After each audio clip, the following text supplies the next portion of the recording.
Hello everybody, this is Mark Wilbur at touchwa.com and this is Phonics Friday number 16, where we learn how to be better teachers of English as a foreign language, especially in regards to phonics and spelling.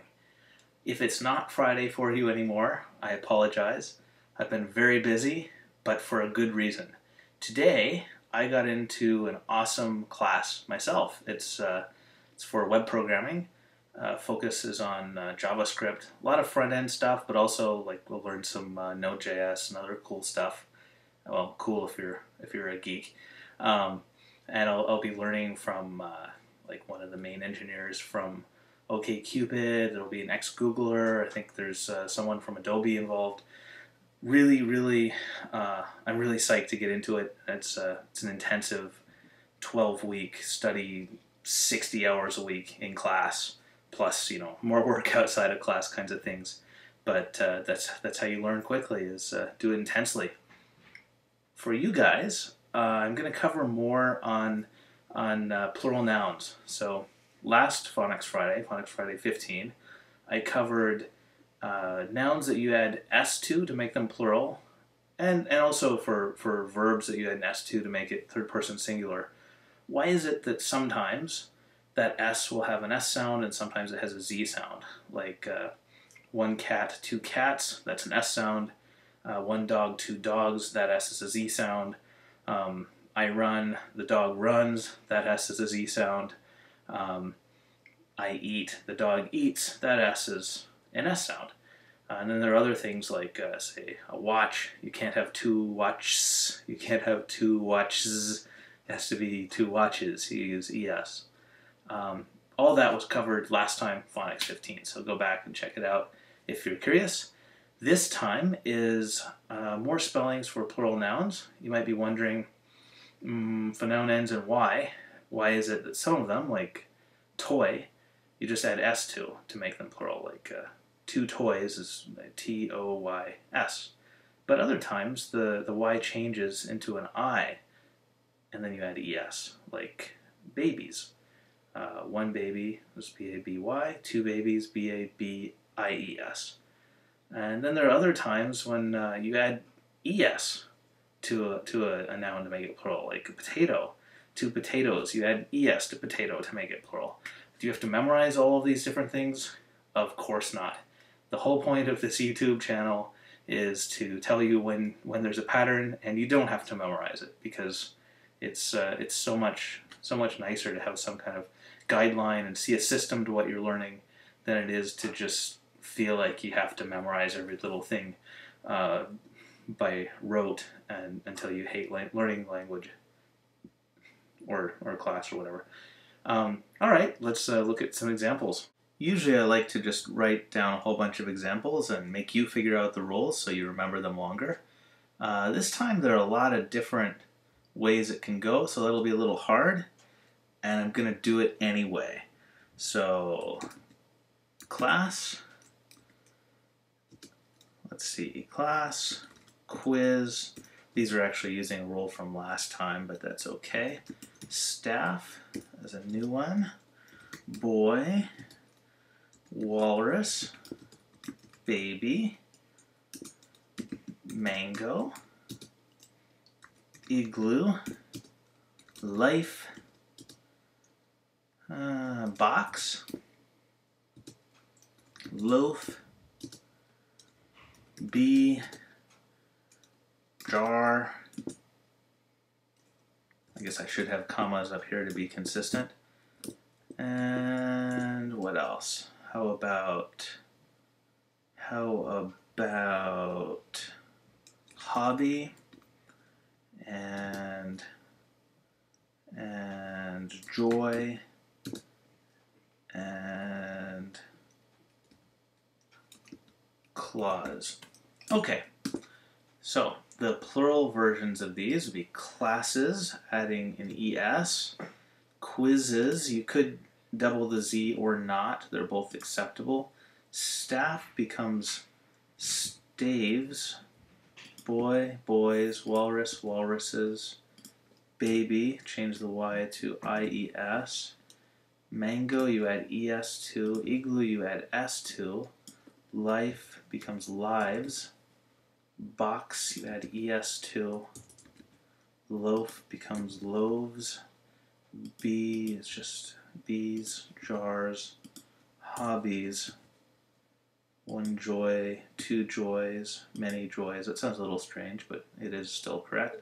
Clauses. There's a lot going on here, so I'm going to break it down this way. The default rule is add s. Next most common thing is when you've got a word where you can't add an s because it would be unnatural to. So if the word already has an s sound at the end, like class, or a z sound at the end, like quiz, you can't really say to quiz. It's got to be an es with an iz sound. The important thing is that the sound at the end of the word is an s sound, or a z sound, or a ch word. Ends in an s, z. X is also an s sound, but I'll still write it ch or sh sound. Add es. If you had a word with a silent z at the end or something like that, you wouldn't necessarily follow this rule, because it's all about what is comfortable for us to pronounce, and it's not comfortable for us to add an s sound to an s or to a z or to an x or ch or sh. The next most common type is if it ends in y.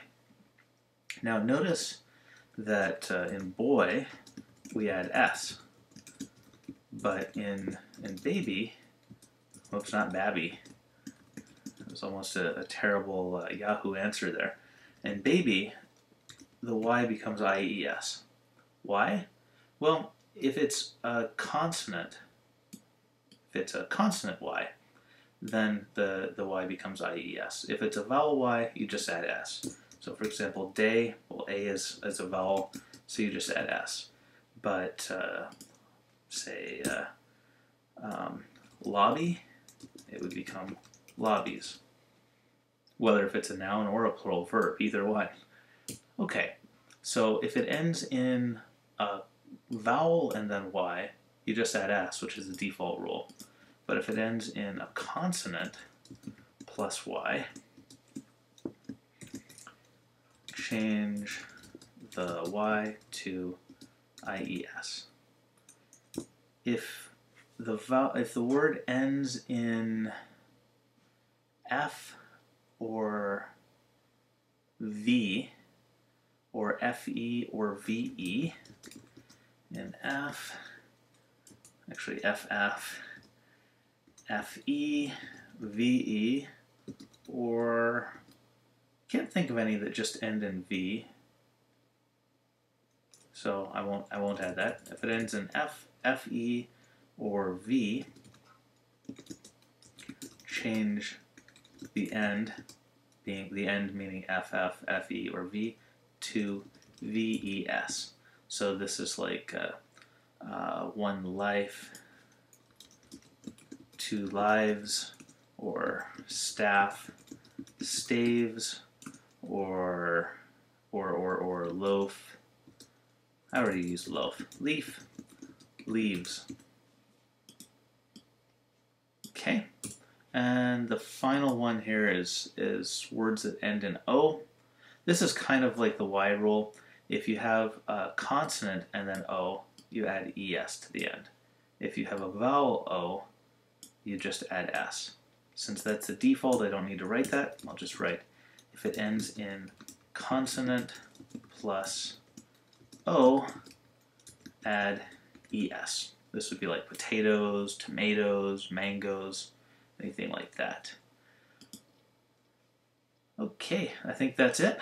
This is a pretty long video already, so I don't want to talk too much, except to say that it's long because I covered a lot of stuff, and you might not want to throw all of this at your students at once. I advise teaching the ES rule, like what I covered in last phonics first, and then the Y rule is very important. They've got to know a consonant Y, change it to IES, vowel Y, just add S. You see that all the time. The O rule where you add ES, like potatoes or mangoes, and the rules with F and V are a little less common. I wouldn't worry about them too much. If you've got a class where you've already covered the other rules and students are encountering problems with it, or actually just when you introduce words that use the rule, that would be a good time to add that to the list of phonics patterns you've shown them. But I wouldn't be, I wouldn't be like pushing to try to make students memorize all of these at once. So anyway, that's all. Have a good week, everybody, and see you next week.